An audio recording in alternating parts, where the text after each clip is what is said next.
And welcome back to Hannity. British officials are calling it an apparent terrorist attack motivated by radical Islamists. 2 men brutally killed a British soldier on the streets of South London near a military barracks. That happened earlier today in broad daylight. We want to warn you, the images we're about to show you are very disturbing. Here's how all of this unfolded. Now, 2 men attacked the British soldier with meat cleavers and knives, viciously killing him. One of the suspects, still carrying a weapon and with his hands covered in the victim's blood, approached somebody on the street holding a camera, and he said this, and you can see the blood on his hands. Fight them as they fight us. An eye for an eye and a tooth for a tooth. I apologise that women had to witness this today, but in our land, our women have to see the same. You people will never be safe. Remove your governments. They don't care about you. All right, the man is then seen walking back toward the other suspect, casually walking past the body of the victim that is then laying in the street. Police arrived soon after and shot both of these men. Witnesses said that they had tried to attack the officers, who then had to open fire. The suspects are currently being treated at a local hospital. Joining me now with reactions, syndicated columnist and author Michelle Malkin, also radio talk show host Leslie Marshall. Guys, good to see you. Welcome back. Good to see you, Sean. Hi. You know, I did notice that the Prime Minister, David Cameron, did say that this was a terrorist attack. Now, we know, Michelle, that they apparently shouted Allahu Akbar, and we're saying that we swear by Almighty Allah, we're not going to stop fighting you. Why do I doubt we would have said that in this country? Well, I agree with you. I think it's because political correctness in so many ways has been the handmaiden of Islamic terrorism, not only in this country, but in many PC countries around the world. I'm glad that David Cameron spoke bluntly about it, because what do you need to have? Neon lights that say Islamic Jihad, Islamic Jihad. I mean, duh.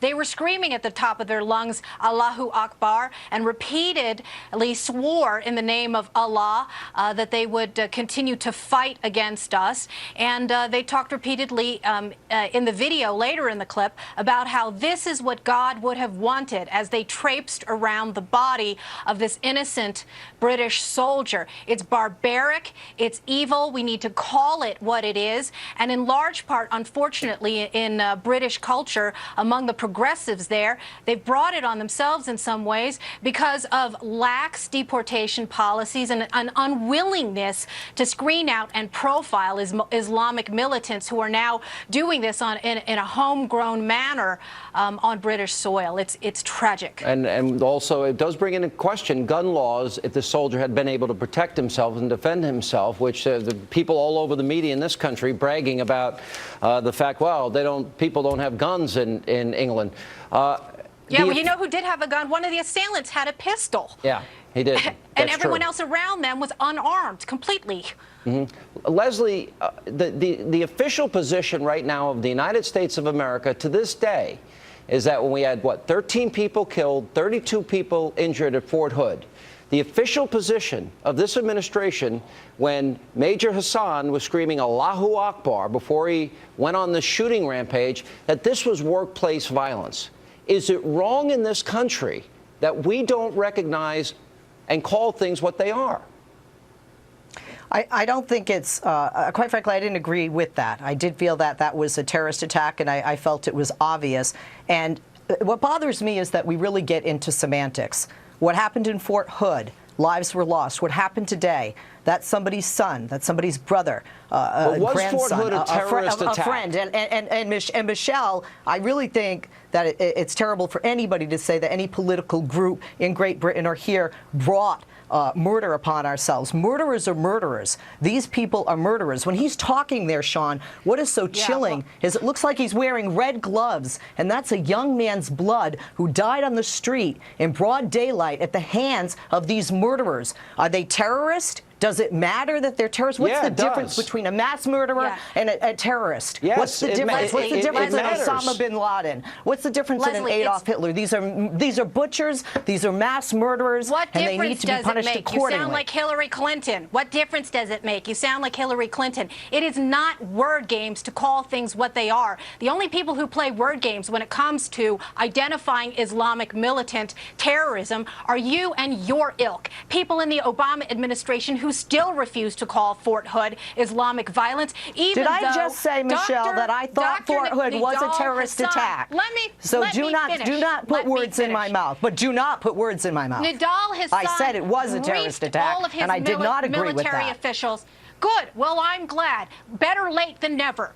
The problem is that you had these military officials I said it when it happened, Michelle. Pay attention. In our own Pentagon who ignored him when he cited chapter and verse of the Quran, talking about the Quranic perspective on Muslims in the U.S. military. And the problem is that those kind of PC policies, lax immigration policies, refusal to do Islamic militant profiling has, yes, led to dead bodies in America and around the world. The sooner we reckon with it, the safer we'll be.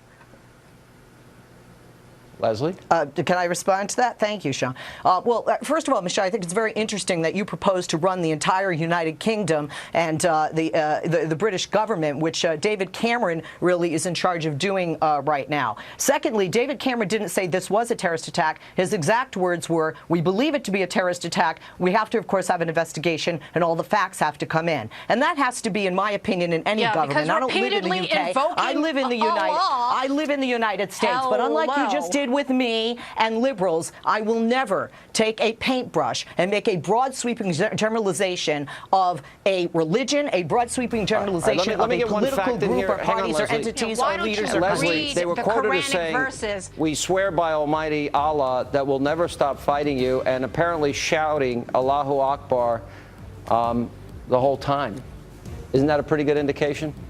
Well, apparently it's yes, not but in Boston, did they do that? And they said it was a suspected terrorist attack once they had all the facts in, and there was no yelling of any kind, and still 4 people lost their lives. From Daniel Pearl to Nick Berg. All right, guys, thank you very much. None of us have forgotten. Karl Rove is here responding to the Obama Justice Department.